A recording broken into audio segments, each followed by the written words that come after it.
Welcome to the Sweet Science of Fighting podcast. Today we have Dr. Paul Comfort. Welcome, Paul. Thanks for the invite. Looking forward to it. No, thanks for coming on. You're obviously one of the more prolific, sports science or sport exercise science researchers with a huge catalog. I've had a couple of your colleagues on the podcast already. I had Greg Huff a while ago, Tim Sukamel a while ago as well. So it'd be awesome to kind of jump into some of these topics again. But just for the listeners, do you want to give a brief background about your history and kind of what you're up to now? Yeah, no problem. So I suppose I started off doing sort of strength and conditioning before it was a thing in the UK, really. So going way back to, the point that if you worked in a team, you were a football coach, a fitness coach, sorry. There was no UK Strength and Conditioning Association. I think the only organisation at that point was the NSCA. So I ended up starting off either personal training, overweight businessmen who could afford to get in shape, or athletes that wanted to enhance their performance and try and be better than they already were. So started off, what's that? Just over 30 years ago now. Wow. did my degree, was doing whatever personal training qualifications, etc. I could do at the same time. Then went on and did my master's degree. I worked for a year at Southampton University. Then went on to a college part of the University of Essex, which is in Southend-on-Sea. Then on to Middlesex University. And then I'm currently in my 18th year at the University of Salford. I've been lucky throughout that time. I've been able to mix sort of the academic side of things, and certainly while I've been at Salford doing research for the last 18 years or so, with working with local sports teams or university sports teams, which has been brilliant because that leaves me in a position, especially now, where a lot of the people in the different teams, whether it's local or whether it's around the world, will come and ask you a question about, you've done this research, how do we apply it? And sometimes you sit there and go, how do you apply it in your setting? And that immediately gives you another series of research questions. It also means that those research questions are very applicable in the real world. Yeah, so I've really just developed a passion for sort of sports science, strength and conditioning. And the more I learned, the more I found I wanted to learn. The more I found that there were unanswered questions, which really left me in a position where I was thinking, well, right, okay, I need to make sure I can do some of this research, see how far I can go with it. And now, luckily, there's a small team of us at the University of Salford actively involved in research, supervising PhD students. And some of those students based at the university, the majority are aligned with sports teams or work full-time in professional sport, but also are doing their PhDs part-time. That's both a blessing and a curse. They can collect data on a daily basis, that's easy, but then they have to find time to write up their PhDs, which is a little bit more of a struggle. No, for sure. Your early research was in rugby league, correct? Some of it? Yes. So I suppose the early stuff was in rugby league or looking at all the different weightlifting derivatives. I cited your strength, speed, and power characteristics in elite English rugby league in my strength, speed, and power characteristics paper I published a few years later, but in the NRL. So yeah, that's awesome. Rugby league was my first love within strength and conditioning. It's a good space to be in. But it'll be interesting to kind of go into. You mentioned weightlifting derivatives as well. We'll definitely touch on that. But I think probably strength, speed, power characteristics is probably where a lot of your research really lies. It'll be interesting to kind of maybe start around testing and what tests you find applicable and how that can influence program. I know it's a very broad question, but I'll let you take that kind of where it goes. Yep, no problem. So we've kind of refined what we do compared to that paper back in the day. So we'll definitely make sure we've got sprint performances in there. And ideally change of direction performance, so 505 change of direction, and sprints 20 up to 30 meters with 5, 10, 20 meter splits, because obviously that's one of the things that athletes and coaches want to know: who's the fastest, who can perform this task most efficiently and effectively. We'll have jump tests in there as well. We've stopped doing squat jumps. It's fine if you're doing a squat jump on a contact mat or an octo jump or something, calculating jump height from flight time, and you generally don't notice that athletes cheat and they will actually perform a slight counter movement. As soon as you get them on a force plate, it's terrible trying to get them to perform a squat jump without them performing that counter movement. And actually what you find is, we've used in the past, I think in that paper we might have reported eccentric utilization ratio.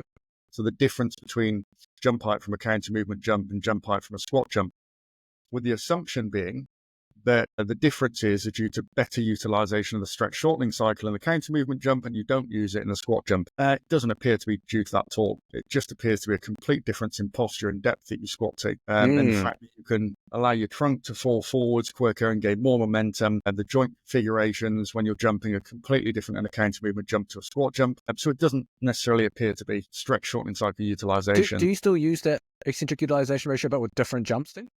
No, we've pretty much just found it and don't bother, because there's no really good way of standardizing it and comparing, because you can't say, well, let's do a counter movement jump. Let's look at the depth you squatted to, and then let's make sure you squat to the same depth on a squat jump. Because as I said, people just cheat all the time, and it takes too much time in that sort of applied setting. So we generally don't bother with a squat jump now. So what we'll normally do is something like an isometric mid-thigh pull to get maximum strength or maximum force production. And if the athletes are familiar with it, we can also get rate of force development or force at specific time points with the isometric mid-thigh pull. We'll then do a ballistic task, a slow stretch shortening cycle like the counter movement jump. And then normally a fast stretch shortening cycle task like some type of rebound jump. Most commonly recently, we've been using a counter movement rebound jump, a counter movement jump that is comparable to their counter movement jump height, followed immediately by that reactive rebound, get off the floor in under 250 milliseconds, to make sure it truly is fast stretch shortening cycle and reactive.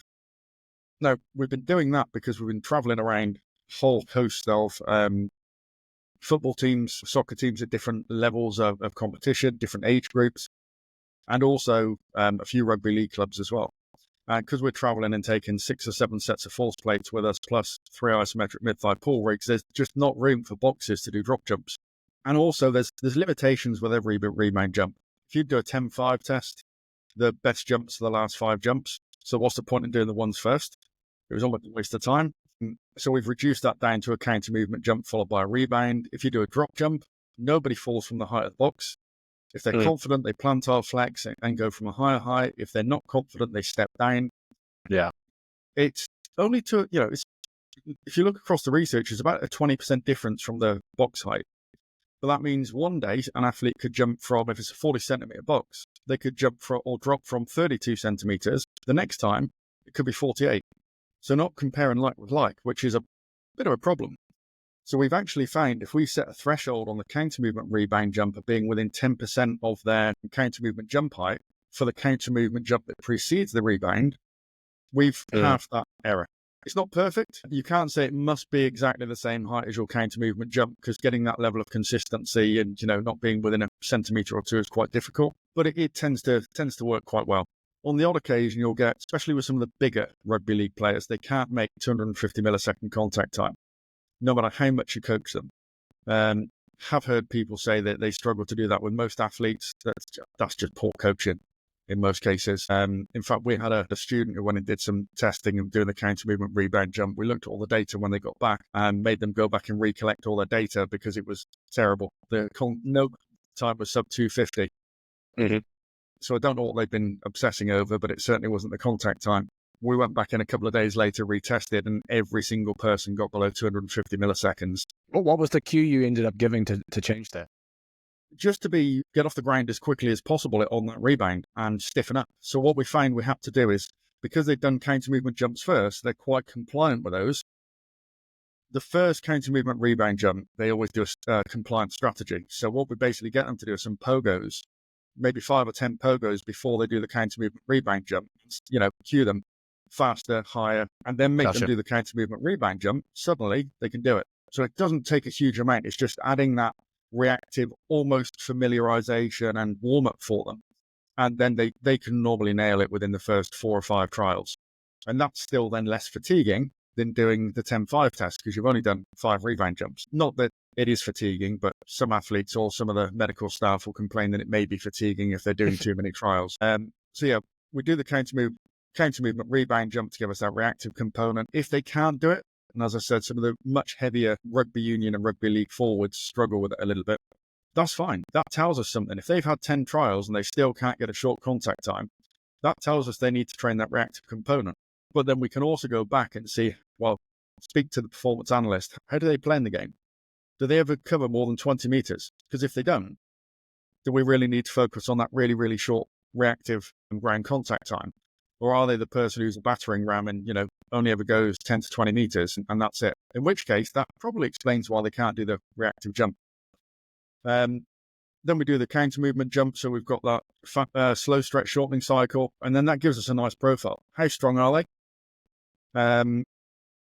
What's their counter movement jump like? What's their reactive jump performance like? And how balanced are they in that? And how does that compare to the normative data that we've collected over the last few years? I'm going to generalize now. In general, soccer players are weak. Jump height can be great. Reactive capability can be great, but they're weak. And what that tells us is, you look at their training, that's not surprising, but the only way they're going to get better at those reactive and plyometric components is to actually just get stronger in general, because they're very efficiently using the force they can produce, but they can't produce much force. However, if you look at the goalkeepers, you sometimes flip that. Sometimes you've got the goalkeepers who have got a really high relative strength level on an isometric mid-thigh pull, can produce force quickly during that task, great on the counter movement jump, but not very reactive. Again, they're generalizations. There are a few differences in there. If we look at rugby league, they tend to be more balanced and quite good across the board.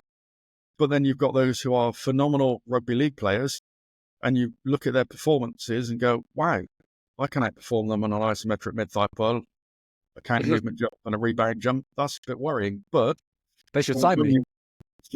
But when you watch them, they read the game so well. But they're the person that covers the least distance on the pitch because they're always in the correct position. And then you get some anomalies. We had one guy with a isometric mid-thigh pull relative peak force, and this is net peak force, so subtracting his body mass, that was up at about 55 newtons per kilogram. So pretty high. One of the highest that we seem to get when it's expressed as net force. Over 2.5 times their body weight as a back squat, and that's a full depth back squat. Counter movement jump height, 65 centimeters. So, pretty good athlete. So we're looking at this going, what does he need to do? He's 120 kilos. He's got low body. What does he need to work on? And in that example, we looked in more detail at the isometric mid-thigh pull and found that the rate of force development was relatively low. Certainly at the early time points, we looked at the counter movement jump, and while he was jumping 65 centimeters, it was taken in 1.2 seconds. So his time to takeoff was huge. I think the average for the squad was just under 750 milliseconds. So he was taking half a second longer, which means that, if you're the average person in that squad, you've jumped, caught the ball, landed, and started to sprint before he's left the ground. That's not a good situation to be in. So for him, he had to work more on producing force as rapidly as possible. And actually, I think the strength coach, after about 6 or 7 weeks of pre-season, had him at the point where he dropped about 2 centimeters off that counter movement jump height. So that's well within measurement error, no one would know. But he got his time to take off down to about 750 milliseconds. So it was similar to the rest of the squad. The isometric mid-thigh pull performance was the same in terms of his relative peak, but actually his rate of force development, the curve was much steeper. So that had improved quite dramatically. But it's rare that you get those anomalies like that where you look and go, wow, what do we do with this person? And then you have to really start interrogating the data more to figure those things out. In most cases, you can go relative peak force in the isometric mid-thigh pull, jump height and time to take off on the counter movement jump, jump height and ground contact time on the rebound jump, and that gives you a good profile of which you can program from. But it's only once you get those anomalies where they're either not very good at anything or they're phenomenal at everything that you go, wow, okay, we need to look and really identify the priorities. That's awesome. And for some examples, it'd be interesting, I think, for the audience as well.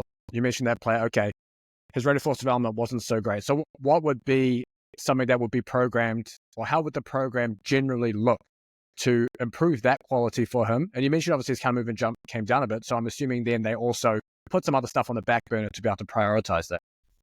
Yeah, so he ended up focusing a lot more on, still some heavy strength work, but they've reduced the volume of heavy strength works. If he'd been doing, 5 sets of 5 reps, 85% of one around, it was dropped to 3 sets of 3, just to try and maintain strength at that point. Some heavy weightlifting pulling variations to really focus on producing high force, but as quickly as possible. And then loaded counter movement jumps and unloaded counter movement jumps with them being cued, to basically be as explosive as possible. And it was nothing particularly fancy. You know, some of those loaded jumps were hex bar jumps. Some was a barbell on the shoulders to give some variety. A little bit of low level plyometrics. Those were just pogo type tasks. As I said, he was 120 kilos, was never running more than about 30 meters. So it didn't really need to focus on that aspect. And yeah, and it was basic stuff that was done consistently. And again, making sure that the volumes weren't too high. That this was the start of pre-season, so he'd come back from the off season doing a lot more hypertrophy type work. So part of that could have just been residual fatigue. And we know that rate of force development or rapid force production is impaired by high volumes of training. So just reducing that volume of the very high load at first and focusing on other tasks seemed to create those improvements. And yeah, you know, like I said, 2 centimeter drop in your counter movement jump. So that's measurement error. So you're happy to take that when you've taken 500 milliseconds off your movement time. Oh, awesome. We've also talked about kind of like that counter movement jump and breaking down or looking deeper into that data. Because obviously you can look at jump height, but jump height doesn't give you, you know, how they got to that height. And so we've talked about some of their force time stuff. So it'll be interesting. I think there was a company, right? Was it Sparta that was profiling athletes just off one counter movement jump? I'm not sure if you're familiar or not. I don't know if that's even possible to be able to just take a counter movement jump and be like, okay, you need to work on this. But it'll be interesting to kind of hear your take on force time curve and kind of what you're looking at there, and can you influence programming or get a sense of an athlete's, I guess, power profile from that jump? Just from, you know, a couple of trials of counter movement jump, you probably can't get a huge amount because you need to, you know, like I said, you can have somebody who's got good jump performance, and we've seen this within soccer players, really good counter movement jump height, short time to take off. So they look like they're a really good athlete, but they could be really weak, and the reactive capability might not be great. So you definitely need a profile of those sorts of tasks to really identify what they need. In terms of the force time curves, you know, start off keeping it simple.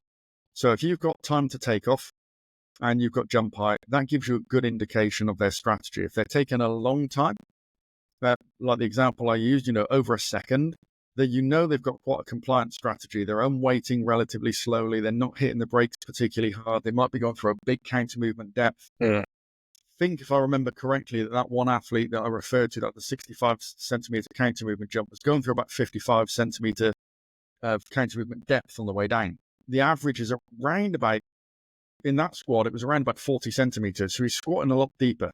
So that's going to take longer. Now, what you want is not necessarily somebody not to squat as deep, but you want them to do it quickly. And if you look at some of the early work that Prue Cormie did back in 2007, 2008, they found actually just getting people stronger, people that were, I think it was people squatting less than 1.4 times body weight during a back squat. If you just train them for strength, they improve their counter movement jump performance more than doing loaded jump training at the load that optimized their power output. Now, that actually makes sense. Once you look in that study at the force time data, they actually found that they unweighted quicker. That means you've got a higher momentum on the way down. If you're moving quicker on the way down, your momentum's higher. So you have to hit the brakes harder. You have to generate more force, or it's going to take a lot longer to stop. So what happened, they referred to it as eccentric forces, or eccentric force development was higher. Now, we shouldn't refer to it as eccentric necessarily, because you don't know what each individual muscle group is doing during a counter movement jump just from force time data. And you could have gone through max dorsiflexion, so that you've gone isometric with the tricep surae complex. You'll still be flexing through the knee, so your quads might still be eccentric, but we don't know exactly what's happening. Now, that is semantics, but it's important. We really need to be thinking about it as the unweighting and the braking phase, because that's what the force time gives us, and then propulsion at the end. But Cormie basically demonstrated that unweighting phase decreases in duration, which means you move at higher velocity on the way down, because they still squatted to a similar depth. So to achieve that same depth in a shorter time, you've got to go at higher velocity. The braking characteristics improved dramatically, and this was just from getting stronger. So your ability to hit the brakes and decelerate quicker improved, which reduced time to take off substantially. And they also resulted in a higher propulsive phase impulse, which caused a higher jump height. And that was just from getting people stronger, which still surprises me now that when people say, oh, this person's jump height isn't great, let's do loads of jump training. Well, again, that might be the solution, but actually, are they just weak? are they not able to unweight quickly? Because if you cue an athlete to try and be as quick as they can on the way down, sometimes they get stuck at the bottom. You see them hit the brake, stop, pause. You've just suddenly lost that utilization of the stretch shortening cycle. So they almost need to adopt that faster strategy once they've developed the capability. And that's what tends to happen.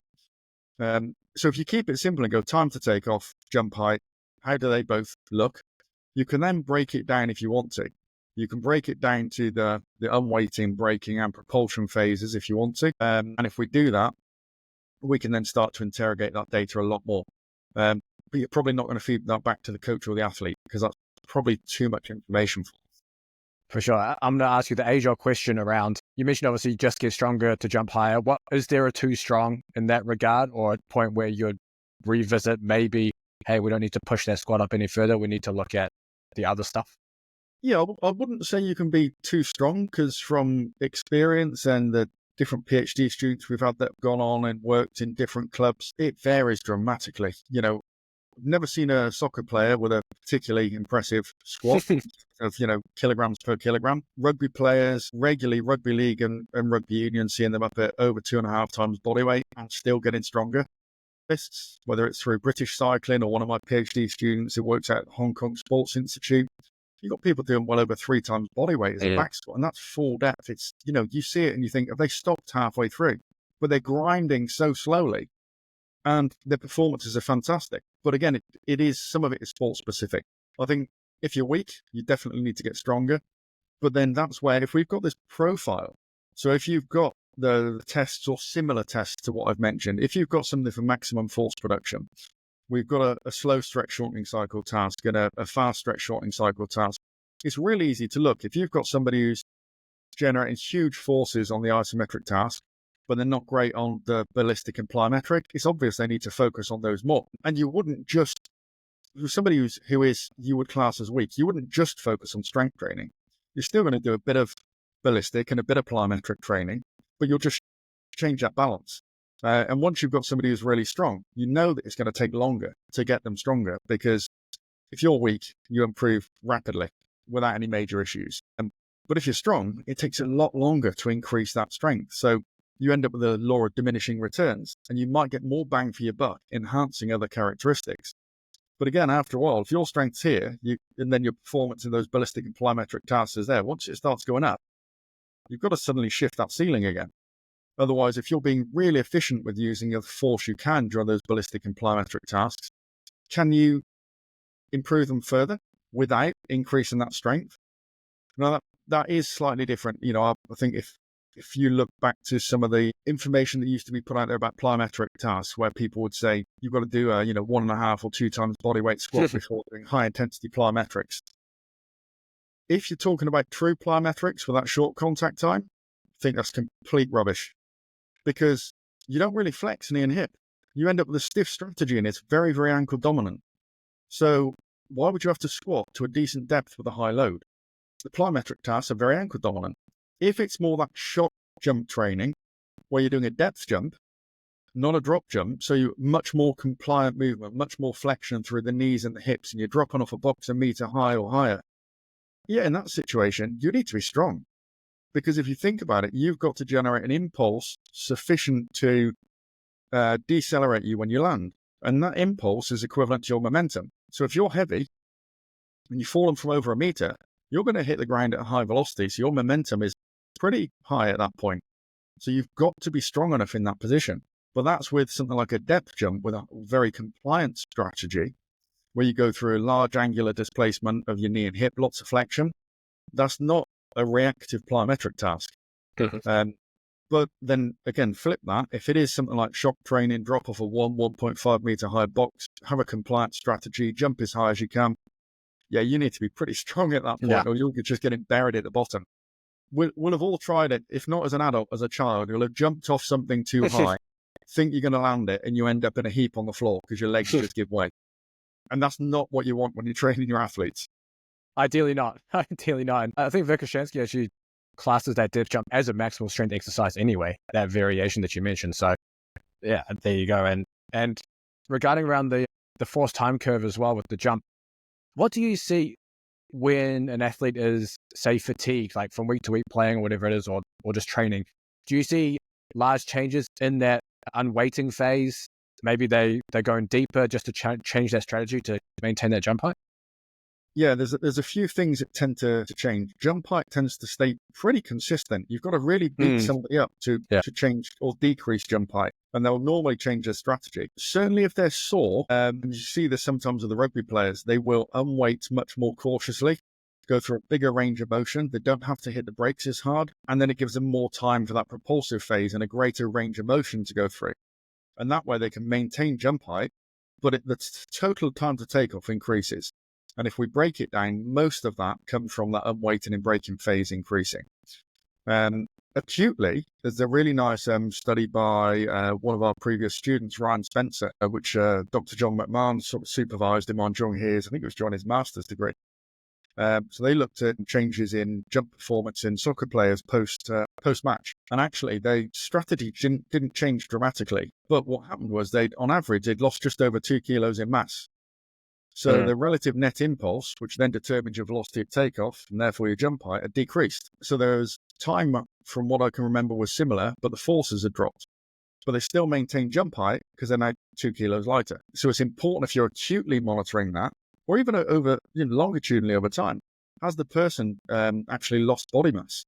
Or in some cases, have they increased body mass? And therefore you might see that's why their jump height has decreased. You've done a big hypertrophy phase with them.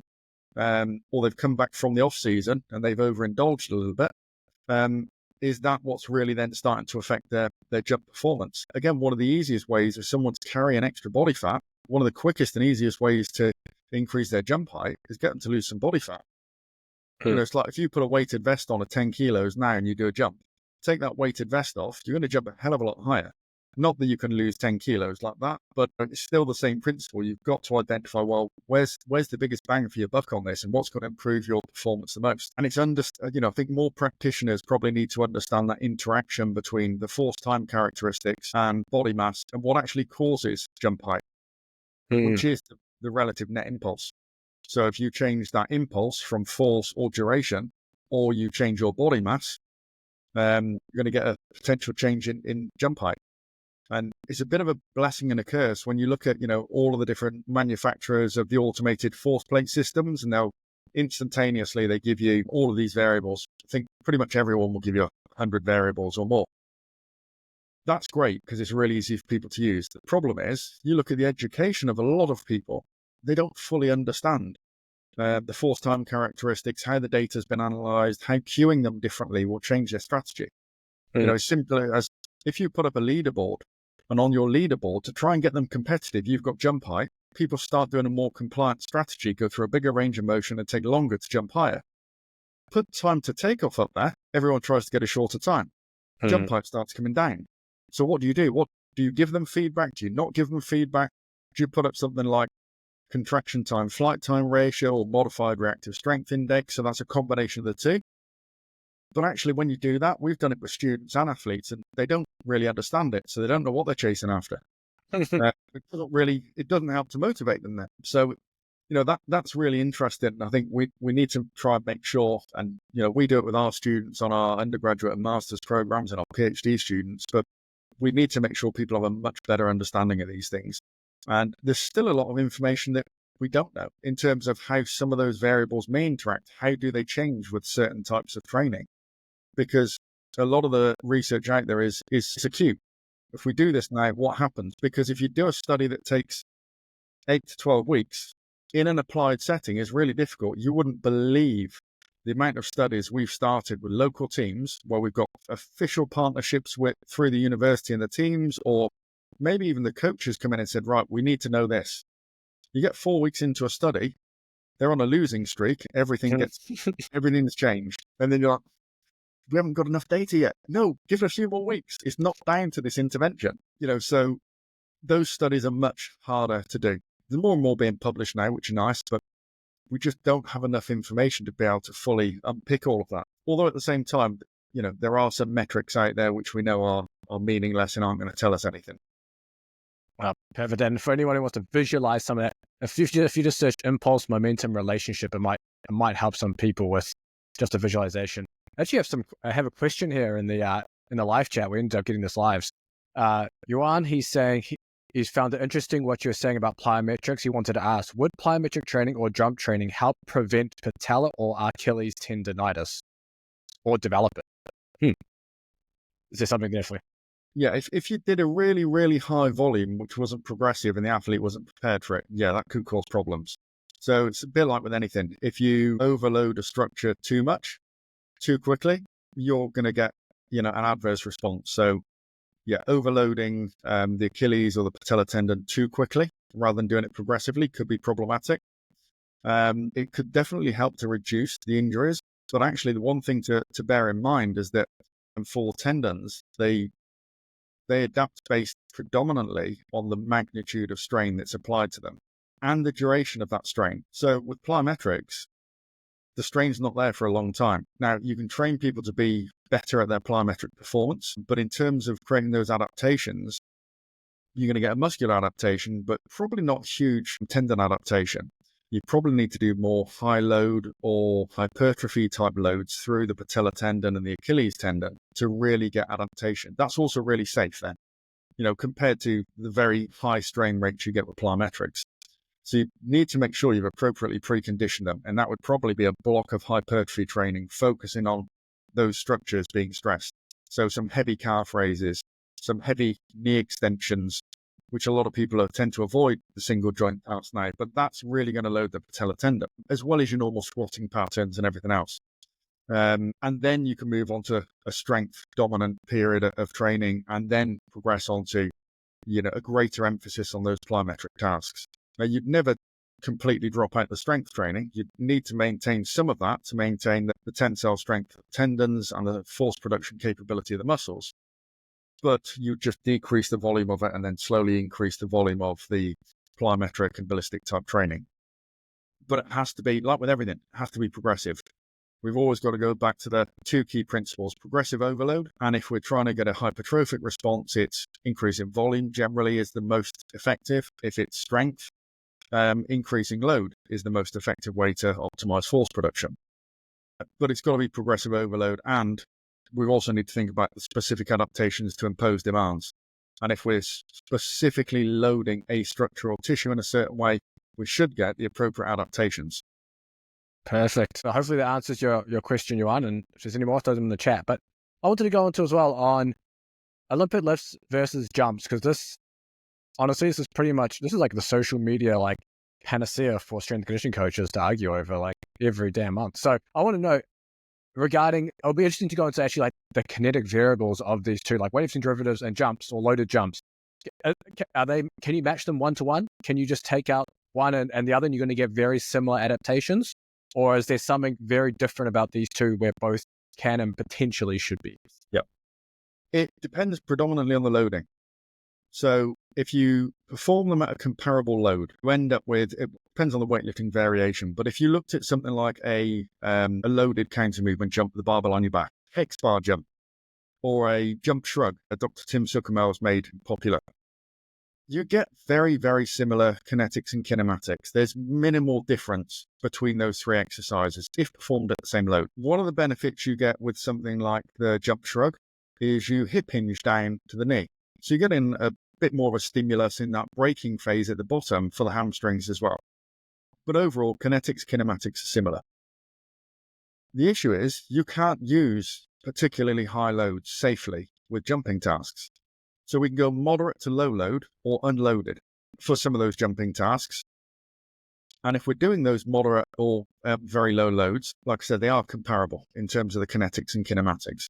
You wouldn't want to do, it's been done in the research, and one of Tim's studies, they went as low as about 30% of 1RM for hang high pulls and hang power cleans. And you'll see that the force and velocity and power is much lower than a jump shrug. Well, that's not surprising, is it? Because let's be honest, if you did a hang high pull or a hang power with 30%, a maximal intent at 30%, yeah, you could snatch that comfortably. You wouldn't even have to drop into that power position to snatch that load. So if you did it with max intent, that's hitting you in the chin and you're losing some teeth. So you won't go through weightlifting variations where you have to catch the barbell with any real intent with a maximal load. But what that means is then if we go up to those higher loads, if we go above sort of 60, 70% of your 1RM, you don't want to be jumping with that.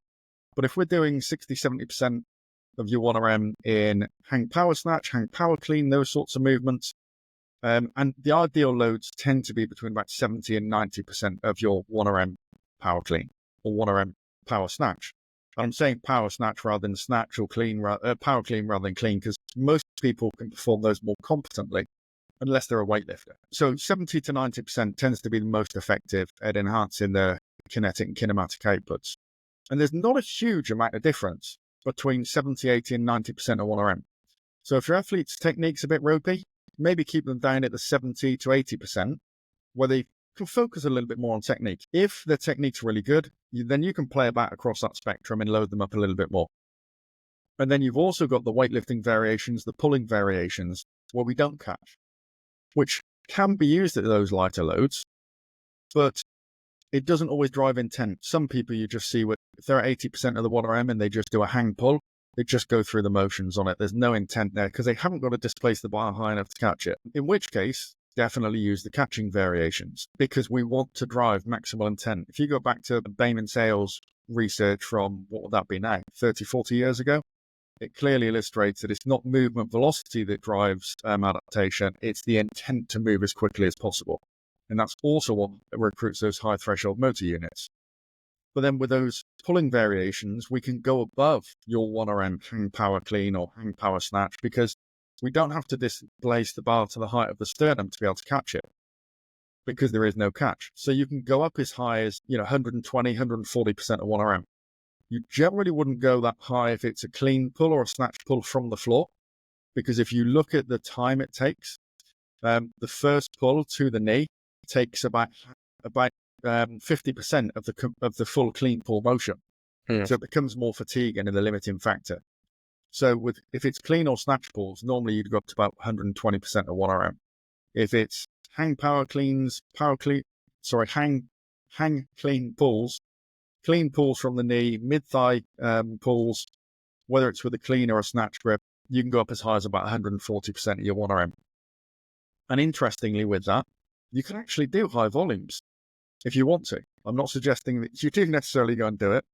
One of my previous PhD students, Dr. David Meakin, has published a couple of studies, one with comparing their hang power clean, one with the counter movement shrug, going up to 140% of 1RM, doing 6 reps, and then tried using rest redistribution to see if we need that inter-repetition rest to enhance power output, enhance velocity and force.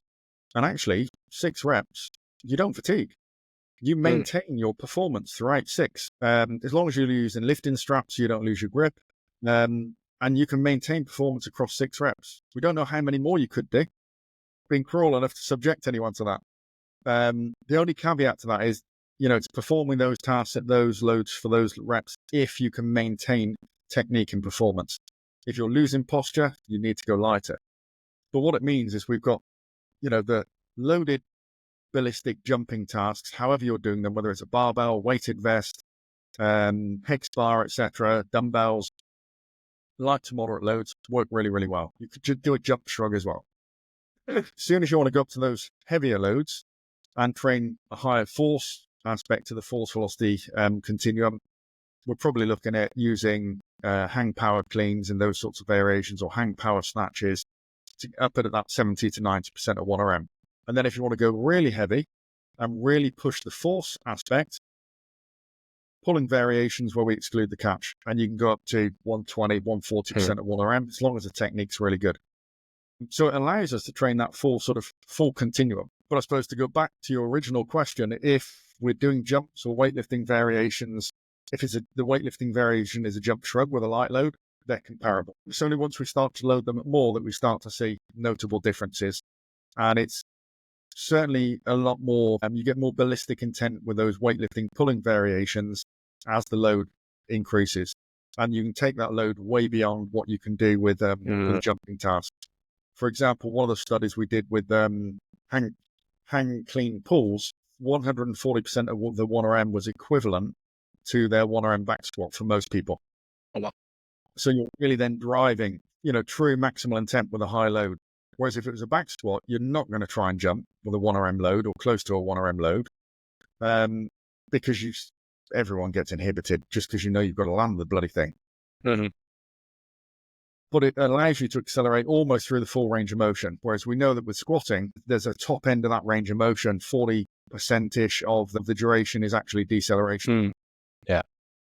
That was a great answer. I love that as well. And there's a couple of things I want to go into a little deeper on that too around. Let's start with, you mentioned about the intent to move the bar, right? So I guess we're all kind of told and taught, hey, just move the bar as fast as possible. There is, I think, probably in terms of just general strength training programs, like Jim Wendler's 5-3-1 is probably most famous for not pushing intensity, but never really going to heavy loads intensity, but get stronger through max speed and effort for every rep that you're doing. So in that sense, then you obviously mentioned around high threshold body unit recruitment, etc., which you can also get from heavy loading. So is there a potential for not actually having to load heavy as an athlete and just moving moderate loads faster, and we're still going to get these similar adaptations, or the heavier load is going to give us other adaptations that we're not going to get just from moving things quickly? Yeah, I suppose you're certainly going to get some good adaptations with using those moderate loads and going with max intent. We are going to hit the high threshold motor units. But what you also end up with is a reduction in the total volume of work performed. With lighter loads, a reduction in time under tension, although that's only a small component of what drives adaptation. So I think you're always going to be missing out on some of those muscular and tendinous adaptations if you don't go heavy. That doesn't mean you should be maxing out all the time. Yeah. But, we know if you do very heavy load training, that improves your performance at those high loads most effectively. If you do moderate load training, and with all of these, you're aiming to move at the highest velocity possible, move with max intent. Moderate load training, you'll improve most at those loads.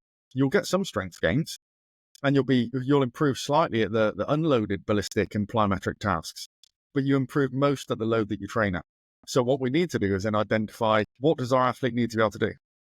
And it's not necessarily what do they need to be able to do in their sport, because you could say, well, sport like soccer, there's minimal collisions apart, it's very gentle. I know they fall on the floor and roll about like they've been shot, but it's, there's not any real big collisions most of the time. It's not like watching American football or rugby. So you're really only accelerating your mass. But if you can accelerate your mass really effectively during ballistic and plyometric tasks, but your ability to get off the marker with the first 5 to 10 meters is limited, that's going to hold you back. You need to focus on strength. So it's really just evaluating with your athlete, where are you going to get most bang for your buck, and training across that continuum and regularly evaluating, well, how well do they perform in each of those? Are they performing best with a low load, best with a moderate load, best with a high load? And if you suddenly go, well, high load, they're phenomenal, but the rest, they're not great. We need more of this type of training. But then you can flip that. If they're great, like the example I gave with a lot of soccer players that we've tested, great at accelerating their mass during ballistic and plyometric tasks, but they're really weak. Just chasing after those ballistic and plyometric tasks with low and moderate loads isn't going to dramatically improve their performance any further, because we need to increase the muscle's ability to generate higher force. And if you're generating 90% of your maximum force in a short duration, well, there's only one way you can improve that any further, because you're not going to be able to generate, 100% in a really short duration. So the only thing to do then is push that ceiling up. But again, we can flip that. If you're really, really strong, but it takes you 2 seconds to produce that force, well, that's no good in most sporting tasks. We need to be able to produce that much quicker. So we've got to train across that continuum and identify what's most effective for the sport and what's going to give you the most benefit for that individual. You mentioned that force velocity kind of spectrum or continuum. I don't know if you're a Twitter user. Did you see Dan Cleather's post the other day on his take on the force velocity? Yep. I'd love you just to kind of, just for the audience who are probably not familiar with it, just kind of a quick brief summary of what it was, and then maybe your take on what he wrote there. Well, I think the problem is with force velocity profiling and force velocity curves in general is most people don't go back to the original research. So they misinterpret things. So sometimes it's referred to as a force velocity curve and it's really a load velocity curve. Most of the time, people only evaluate velocity and make assumptions about the force which is produced. But we don't know how long that force was produced over, so we are making assumptions about the actual force itself. Because to achieve a set velocity, you've got to generate a certain impulse. And if we don't know the time that force was applied, we're struggling with that. If you go back to the very early research from A.V. Hill back in the 90s in 19 phys, and the reason people don't do this is it's not always easy to access those articles, and some of them are really difficult to read. I think one of them is about 58 pages, and it'll probably take you a month to figure out some of the equations and calculations in there as well. But if you look at that, they were looking at the original research there was looking at individual muscle fibers and how you can lengthen them. So you've got that eccentric component, how temperature affects it, how electrical stimulation affects them. And to sort of summarize it quickly, to make a muscle shorten quicker, it has to produce a higher force. And to lengthen it quicker, you have to pull harder on it. Of course you do. You look at that then if we look at something like isokinetic testing. If we want to increase the angular velocity during isokinetic testing, single joint, we have to generate a higher force, because what we're doing when we sit on an isokinetic dynamometer, we're generating a maximal isometric force, trying to hold it, and the machine is basically pulling on your shank and trying to straighten or flex the knee, because it's normally the knee we're testing, and the only way you're going to do that and accelerate it faster is to generate a higher force against your isometric force that you've initially started producing. So that holds true with, A.V. Hill's model of that sort of force-velocity relationship.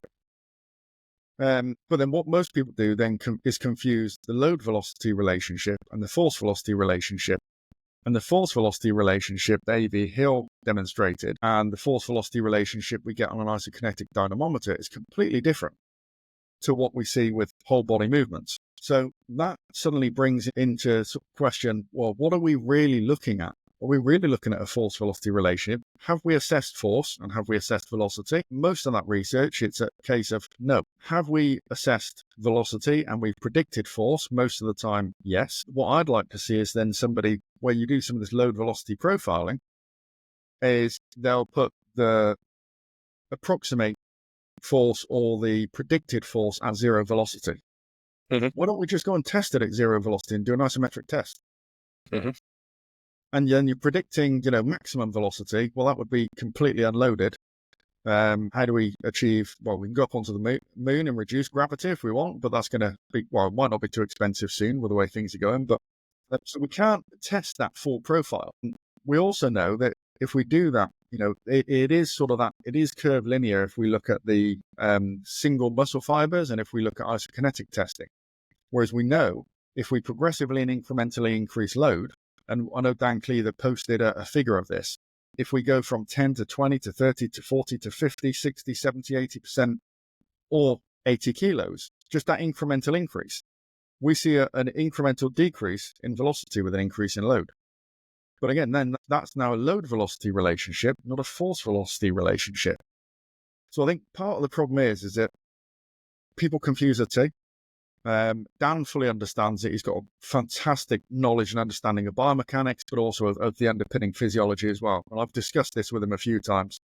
In fact, I've actually got, and you're probably going to motivate me to spend some of Christmas now trying to do this, and I might contact Dan to assist me with it.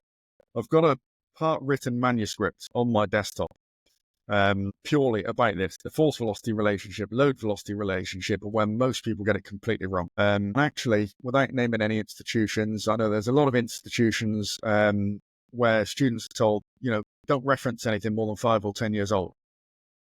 Well, really? Yeah.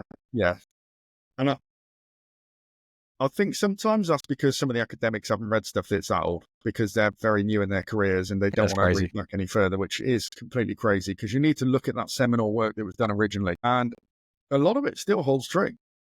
There's technological advances which may allow us to tweak and fine tune certain things. But, one person I can think of in particular that asked me a question about this, I've been told I shouldn't reference anything more than 10 years old. I'm looking at the force velocity profile.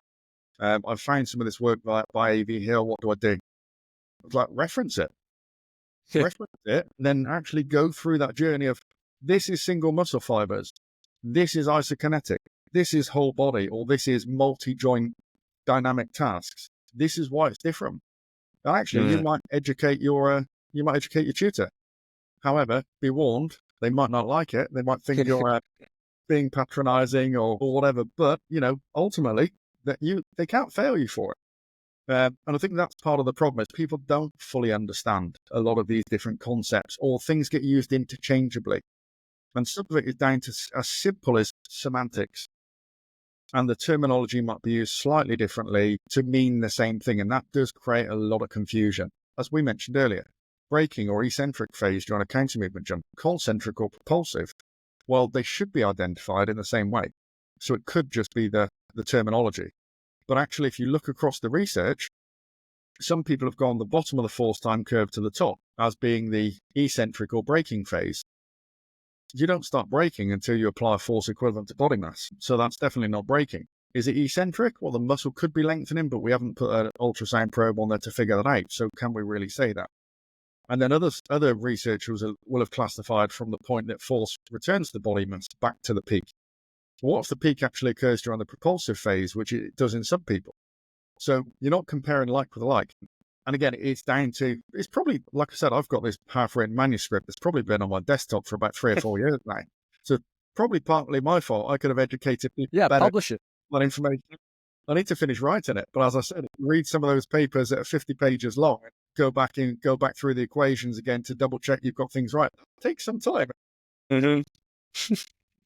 Perfect. I can imagine that that's a headache to go through that too. But honestly, this is the perfect place to end this podcast, Paul. This is really good. Hopefully, a lot of good information for people listening. Where can people find and follow you and keep up with what you're doing? You can either find me on ResearchGate if you want to find some of the research that's on there. Anything that I'm allowed to share does get shared on there. If I'm not allowed to share it, it doesn't. So don't ask for an entire textbook because we can't share that because it's right. Or if you look on Twitter or Instagram, it's Paul Comfort 1975. That gives away my age as well.